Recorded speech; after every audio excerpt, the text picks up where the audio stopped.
On savait qu'on allait te bousiller ton questionnaire. On a su, hein.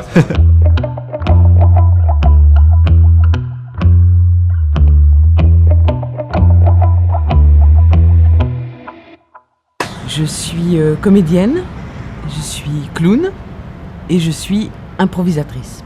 Et je suis metteur en scène. Je suis également comédien, également metteur en scène, aussi auteur et je suis aussi improvisateur.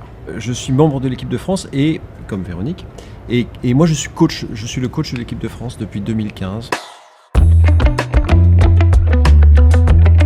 Le match d'improvisation, ça a été inventé au Québec à la fin des années 70 par des metteurs en scène québécois qui ont mixé le théâtre et le hockey sur glace. Ils se sont dit, tiens, ici on s'amusait à inventer un concept qui mêle les deux. Alors un match d'improvisation, ce sont 2 équipes. Dans chaque équipe, il y a 2 hommes, 2 femmes, 2 comédiens, 2 comédiennes, un coach. Et au milieu de tout ça, il y a un arbitre. L'arbitre, il a préparé des thèmes. Il va proposer, même imposer, des thèmes aux 2 équipes qui vont devoir improviser ensemble. Elles n'auront que 20 secondes pour se préparer. Autant dire que quasiment rien, quoi. Et ensuite, c'est tout un jeu d'écoute, de construction, de confiance pour construire un spectacle tous ensemble. Les improvisations peuvent durer entre 1 et 20 minutes. Et en plus de ça, il y a un MC qui présente la soirée. Il y a un musicien qui chauffe la salle. Et on retrouve au théâtre un peu l'ambiance qu'on pourrait trouver dans un stade. À la fin de chaque improvisation, on demande au public de voter.